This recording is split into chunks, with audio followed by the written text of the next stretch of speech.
All right, ladies and gentlemen, welcome back to the Passive Cash Flow podcast. I'm your host, AaronFragnito, and we have an exciting guest today. We have Fern. How are we doing today, Brian? Doing great. Thanks for having me. Absolutely, my friend. Absolutely. I want to bring in the show here because we were discussing, of course, the ERC credit that the government is offering, which is essentially free money if you own a business, and some companies qualify for it. So I want to break into this credit.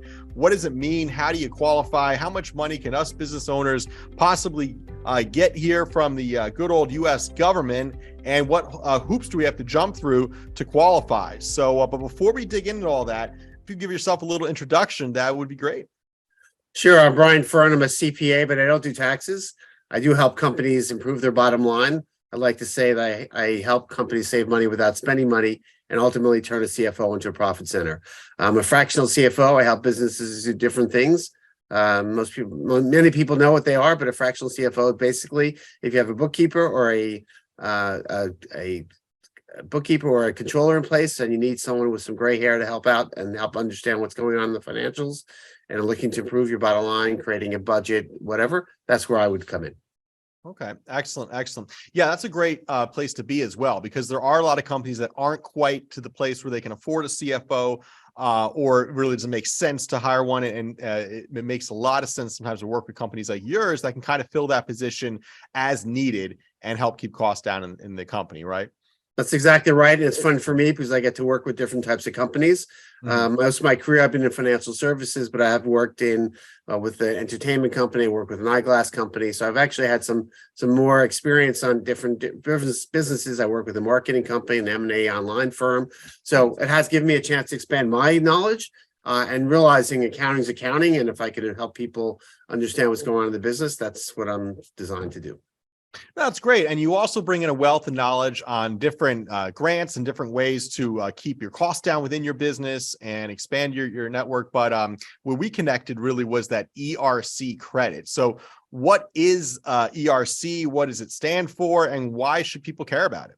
Okay, ERC is fantastic. Some people call it ERC. Some people call it ERTC. It stands for Employment Retention Credits. It's part of the CARES Act program that was created by the government when they did PPP. When PPP and ERC first came out, it was an either-or situation, and many firms took the PPP, which everyone is familiar with PPP for the most part. I helped companies get over $100 million in PPP loans, but then when Biden came to office, he said, you know what, you could actually get both, you just can't double dip. So part of the qualification of understanding what people will qualify for is we have to back out the PPP portion of the money that you got. The beautiful thing about ERC is it covers a period of Q2 2020 through Q3 2021. Most people that I've spoken with, and many accountants that I've spoken with, they've told their clients that they don't qualify because they don't have a revenue drop. And the revenue drops are fairly significant between 19 and 20 and a little bit less between 19 and 21. But that turns out to be actually not true at all. That you could not, maybe you don't qualify on revenues, but there's two other great ways to qualify, and that's where the accountants are missing out on helping their customers or clients because they're not digging in into what the requirement is for the law. At People's Capital Group, we help you invest in real estate. Build your wealth by owning professionally managed apartment buildings in the northern New Jersey market. We want to show you how owning real estate is attainable, even for the busy professionals that don't have the time or experience investing in real estate. Now, we only work with select people who are serious about building wealth. So find out if you qualify at peoplescapitalgroup.com. Okay. All right. So the main way to qualify is through a revenue drop. And most people see that and they're like, well, actually, I did pretty well in the pandemic. You know, when we first talked about it, I said, well, Brian, I got to be honest, 2020 and 2021, I definitely got some gray hair. But man, if you owned a bunch of real estate, you did pretty well, actually. And we did very well. Our investors did very well in those years. And we refinanced a number of assets and we bought a number of assets for great prices and kind of rode the pandemic bump there and the rent increases of 18% in the markets we're in. So we didn't qualify as a struggling company for those 2 years, but what were the other ways you could qualify for that? Yeah, I'll talk about that in a second, but I actually have worked with real estate companies because they qualify based on the other areas. And that, as for an example, a lot of people didn't pay their rent during COVID, Mm. and you could not force people out of their apartments. There was a law saying you couldn't throw people out because for lack of payment. So those a moratorium. Thank you. Yeah. So those people, the management companies were suffering a little because they couldn't get people out and they weren't getting paid. So that was really a change in operation for them, where they had to wait till the moratorium was over, and then people would continue not to pay. They were able to throw them out. So that was a loss of revenue for them, even though their P&Ls may have been, they didn't have a big loss of revenue, but that was a change, very significant change. I've worked, so basically the second way to qualify is based on a change of operation, which covers a lot of areas, and it definitely means more than just going remote. Another big way to qualify is if the government shut you down partially or in full. So most businesses weren't shut down, but dental practices were, dry cleaners, a lot of stores were, and they would qualify for the period in which they were covered. They were closed down. Temples were, a lot of businesses were. So it's very pervasive. But again, they may not have had a drop in revenue, and that's where people need to sort of drill in and dig a little deeper, which is where we come in. Yeah, absolutely. Well, gyms, nail salons, you name. I mean, there was a point where the only thing they left over were the liquor stores and the supermarkets and Home Depot, and but you couldn't go to church, but you could buy a bunch of whiskey. So that was a good message to our people. Workout centers, of course. So that's an interesting. Let me just capture that liquor store comment. The interesting thing is liquor stores actually will qualify. Why? Because one of the areas that we focus on is supply chain. So we have been told by liquor stores that they couldn't get Seagrams. It wasn't available, so they couldn't sell it. So people would walk out without anything. So they had a loss of opportunity. And so I've actually worked with several liquor stores, have gotten them money. But generally, that's true. They were considered essential business during COVID. But a church was not. Okay, very interesting. Well, let me just talk about that for a second. Oh, yeah. So religious institutions that I worked with in Ohio, they had a moratorium from closing down businesses, but there was an exception for religious institutions. So churches and temples were open, and I was unable to help a temple that I was working with get money because they were allowed to be open. So I don't know if there's any other states like that, but that's our state, certainly in New Jersey, had a moratorium, and definitely I've been able to help many. Okay, so there's a silver lining there. That's interesting. Okay, but then you have a success story with a temple where you were able to get them something like $700,000 or something like that. Are you able to explain that story? Yeah, I mean, basically, we're closed down. So I've worked with many not-for-profit organizations and have been very successful. And I've also worked with regular businesses. So there's all the reason to talk to someone like myself to find out how or if you qualify. If you don't qualify, you have nothing lost. If you do qualify, I will say that it's unlike PPP, which was not taxable, but had to be used for employee benefits, for employee payroll, or for overhead. 60% of it had to be for employee payroll in order to get exempt from repayment. In this case, it's taxable income, but unencumbered otherwise. You can go out and buy a boat, you can buy a car, you can redo your business. There's no other requirement, but it is taxable income. That's the big difference between PPP money and this. And there's definitely no payment back to the government. There's no forgiveness application required. Okay, so you don't have to pay the money back, but it is taxable income. Okay. That's correct. It's taxable, unfortunately, in the year in which you are changing your 941s, which is your quarterly payroll tax. It goes back to 2021. So a lot of people have said, oh my God, I have to go back and redo my taxes. If a company has a lot of K1s, then it becomes even more complicated. But it really depends on how much money you're going to get, whether that becomes a big consideration. If you're getting a small lump, you might consider otherwise. But even if you're a cash basis taxpayer, it's taxable. The way the law is written is taxable in the year in which you're changing your 941s. Okay, that's interesting.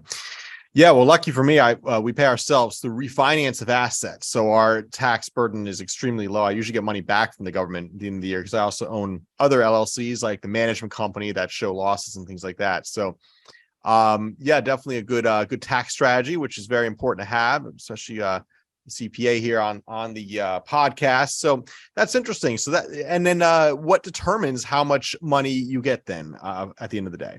That's a great question. So the max you can get is broken down between 20 and 21. So the max you can get for an employee is $5,000 for 2020. And then you can get 70% of the first 10,000 that an employee makes for the first 3 quarters of 2021. In other words, if you have a $10,000 employee, you can get $7,000 for each quarter, times 3 is 21, and $5,000 in 2020. That's if you did not get PPP funds. If you got PPP funds, there's more calculations that need to get done. But we say on average, you're looking at about $10,000 per employee if you got PPP money. So if you have 10 employees, you're looking at a very nice check of about 100 grand. Wow. And how long does it take to get that money from the government? So that's been the big challenge. It takes us about a week or 2 to turn around the process. It takes the government 6 to 12 months to get you the money. So that's the hard part for companies. If companies that have gotten a lot of money that are really desperate for funds, they have their resources out there that hedge funds and stuff that will actually buy you out of your money early. So I'm not a proponent of that.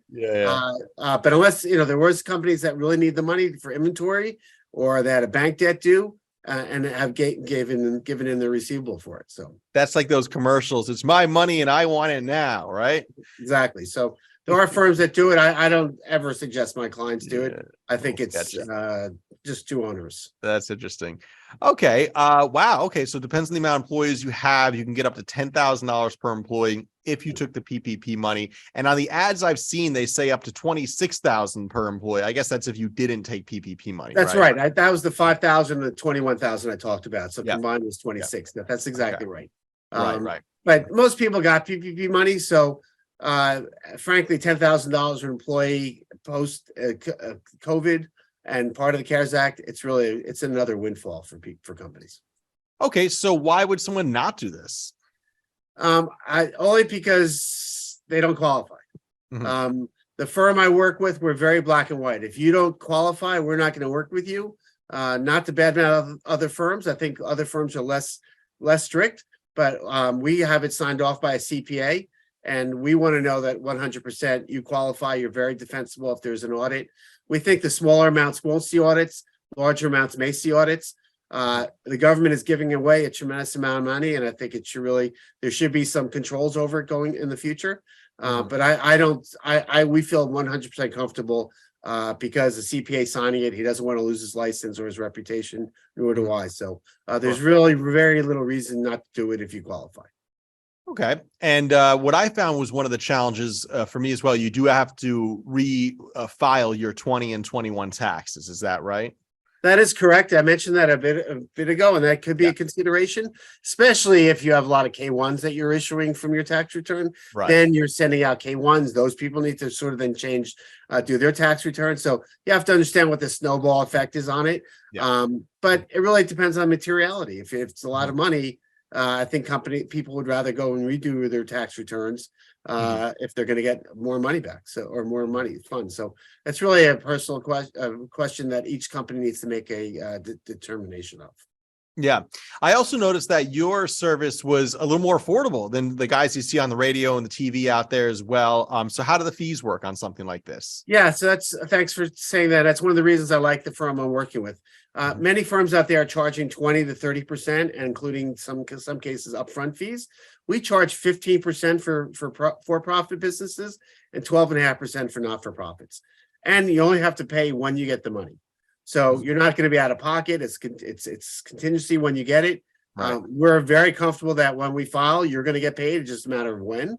There's no requirements where PPP you had to submit an application. They reviewed. There's no review here. You had you had payroll. You're adjusting your payroll. You're entitled to the money and the story. It does take a while, and we do charge 15%, which is a little bit below market, but I'm very comfortable with it. And is there a timeline like we have to file this by, or the money's going to run out by, or something like that? Yeah, that's another good question. So right now you have 3 years from when you first submitted 941 to the Fed.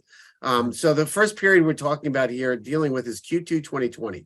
So in theory, Q2 2023 would be the beginning of the end, and 6 subsequent periods for that. With that said, I have heard but have not seen in writing that the government was thinking about extending it for one extra year, which would bring us out to 2024 and 2025.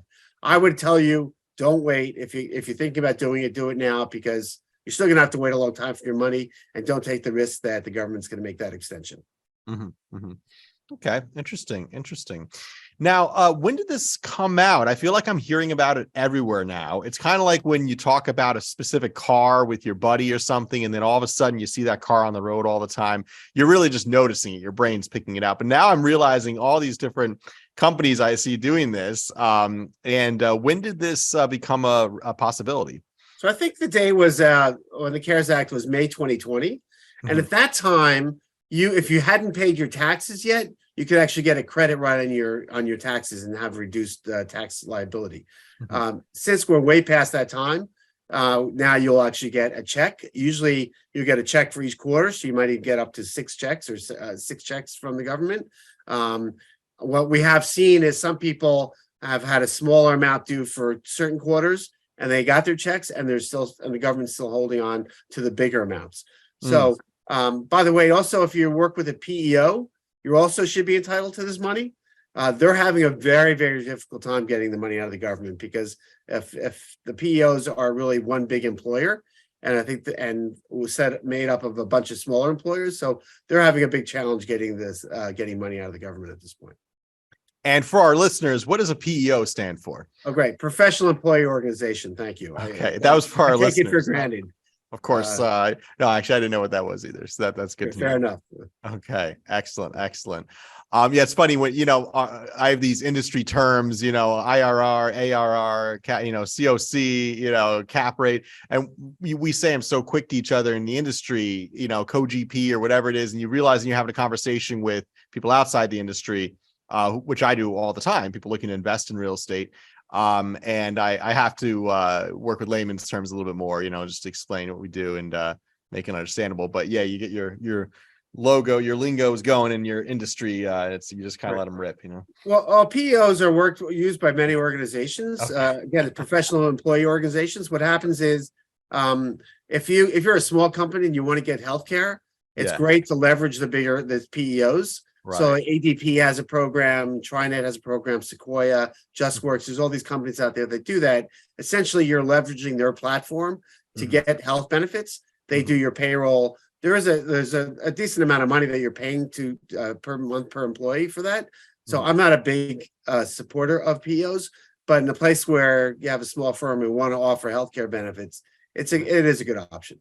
Yeah, absolutely. And then as far as other things you work with, I know you help small business owners in a number of different ways. What are some other services you specialize in, or ways to help business owners there? Yeah, I'm very excited about what I do at Help Companies. I'm all about the bottom line. So the one that I love the most is called the Difference Card. It's a way to save. It's a healthcare benefit. It's on average, companies save 18% of their healthcare costs. And this is the key. Without changing what you give your employees in terms of benefits, and we know how important benefits are to employees, and without changing your healthcare provider. So someone's comfortable using United Healthcare, we don't change you from there. So that's really a fantastic benefit, and the savings on it has worked for me as a CFO, where I was for 10 years at a registered investment advisor, of saving $120,000 a year. This company takes 10% of the savings, is paying them 12. I was keeping 108 without changing anything for my employees. That's a win-win for sure. I also work with merchant services. I work with solar. I work with electric. I work with HR, outsourced HR services, 401k, garbage collection, a lot of different things. Depending on what kind of business you're in, is the kind of thing is what I would sort of talk to you about. But the beautiful thing about all of those items, that I'm only successful when my clients are more successful. I love being aligned with my clients. I'm good when you're good, when you're better. No, that's true. We have the same motto with our investors. We are only going to be as successful as our investors can be as well. So we want to make sure that, we're being successful together, building our wealth together. But no, it's great to be able to help businesses like that, and small businesses especially, save money. Now, the solar panel space, there's two schools of thought. I know there's a tax credit that's becoming less and less, something like that, but also the cost of solar panels are going down as time goes on and the technology gets better. Is the best time to buy solar panels now or waiting for the cost to come down? Well, you know what? It depends on how you're doing it. I've just put in for a client something called a PPA, a purchase power agreement, where it literally is not costing the client to put anything on for solar upfront. You're basically having an investor come in. He'll pay for the equipment. He will get the investment tax credits. He will get the depreciation. He'll get the T-Rex or S-Rex, which are money that comes back to the government from the power companies for creating this solar power. So there's no out-of-pocket cost at all. So I don't care if the solar panels are more expensive or less expensive. The way it's for me as the consumer is, let's say I usually pay 13 cents a kilowatt to PSE&G. I'm going to buy from this company that's going to put the equipment on my roof. I'm going to pay them 8.5 cents. Right. So I'm getting a win-win. I'm using solar power. They're paying for it. It's a huge win. You don't have to do it that way. There's other ways. But I think solar is a great way to go. And there are a bunch of credits. And the new act that Biden just put in, I don't recall the name of it, has a lot of impactful benefits to going solar as well. Okay. Excellent. And as far as, just general tips you have, things that are changing within the government or rules and regulations, are there things that you're suggesting your business owners do like before the end of the year to get take advantage of a tax credit, or anything timely advice you have for business owners? Well, I did say I don't do taxes, so I'm really hard to answer that question perfectly. I would encourage you to get ERC done. There's also R&D credits out there, research and development costs, that a lot of people don't realize is very liberal. That's something you should look at. Even if you have losses in your business, you're a non-revenue producing company, you can actually harbor them for years in the future. I would talk to your accountant, or I have actually resources that I refer to people on, but R&D is super important as well. So I didn't mention that in an earlier, but I do work with the R&D credits as well. R&D credits. So if you're researching and designing something that the government deems a benefit to society in the future, possibly they can give you tax credits for that? Well, not necessarily for the government deeming it. It's like, let's say you're a IT firm and you're creating a new software that's going to be able to be sold. You're helping the economy by hiring people. So you have to segregate those costs, just like you have segregation stuff in cost segregation in real estate. Well, here you're doing cost segregation for employee time. Right. So it may be a developer, and they also may be in sales. Well, only their development time would be possibly used for research and development. It is a little bit complex, but most firms don't realize that they may be entitled to it. It's something you definitely need to talk to your CPA, or I can have a conversation with them as well and turn you on to the people that do know about R&D. Okay. Now let's just have a fun question here. So I know you do a lot of networking. I met you at a networking event. You're a fun person to speak with, and you're always connecting with business people. You just went to a very fun event you were telling me about. Are there any events coming up that you'd suggest us business owners go to be able to rub shoulders with like-minded individuals? Well, I am going to the Devils game on Thursday, and preceded by a networking event put on by Investors Bank. It's not open to the public. I actually have a bunch of networking groups that I do on Zoom. So there's nothing specific that I can sort of point to now. I do love going to networking events, or whether on Zoom or talking to people. I think people generally find my ideas interesting and valuable. And they don't always turn into business, but I love networking with people because I'm a great connector, and I think that's important. So someone called me yesterday based on my LinkedIn background that they're looking for a fractional CFO. Well, the job was not something that I was interested in. I turned them on to a fractional CFO firm that they may be able to place someone there. So I love connecting people. So I'd love to talk to anybody. It always comes back around tenfold as well. When you give, you get, and you just got to be patient. Though he said sometimes it feels like you give in this world, but you got to be patient. It does come back around, and I've seen that as well tenfold. So it's been great. Well, I'd like to say along those lines, giving is getting. Yeah, no, it is absolutely, especially in the holiday season. Absolutely. Oh my goodness. All right, Brian. Excellent. Well, I've really enjoyed our conversation here. How can people connect with you? Well, I can be reached by my cell phone number, which I'll say slowly is 973 818-1415. Or That you can was reach me- slowly? Well, I'll say it again then. 973-818-1415. Okay. Or you can reach me by email at bkfern, FERN 52@gmail.com. So look forward to talking to anyone out there. You don't have to work with me, but I'm happy to educate people and share what I know. Excellent. You're like me. You're a bit of a fast talker. That's because our minds move fast, man. You know, we're speeding along here. The words got to come out. Well, you live in New Jersey, New York for a long time. You sort of get that way. Yeah, absolutely. You got to move quick here. Yeah, no matter what you're doing, driving, talking, thinking. So definitely. Excellent, Brian. All right. Well, I really enjoyed our conversation. I enjoyed all the knowledge you dropped on us. And just for our listeners, meeting Brian, speaking with him, whether you're a business owner or an investor or just someone with tax questions as well, although you don't do taxes, but general business growth questions, I really enjoyed speaking with Brian offline. And I think also if you have a business, check out this ERC credit, get in touch with Brian about it, because you may qualify and you may be able to get a bunch of free money from the government. So, hey, that sounds good to me. Absolutely. And of course, if you're enjoying our content, we come out with a new podcast episode every single week. We speak with all different types of people investing in real estate, business professionals. And of course, I speak about different topics regarding real estate investing and real estate industry. So we also have webinars coming up. We do webinars every other week, and we have an event January 10th in Somerset at the Jersey Cyclone Brewery there. So if you haven't checked that out, go to peoplescapitalgroup.com. Be sure to schedule with us a call, connect with us. We'll invite you to our event there once we connect, and let's meet in person. Let's have some fun here at the January 10th event. It's almost filled up. We have over 60 RSVPs. Very exciting there. So gonna have a good time, and really enjoyed our discussion here, Brian. Thanks for coming on today. Thank you. I enjoyed it as well, and have a happy and healthy New Year and a Merry Christmas. And I look forward to seeing you again in the near future. Thank you, my friend. Have a good day. We'll talk soon.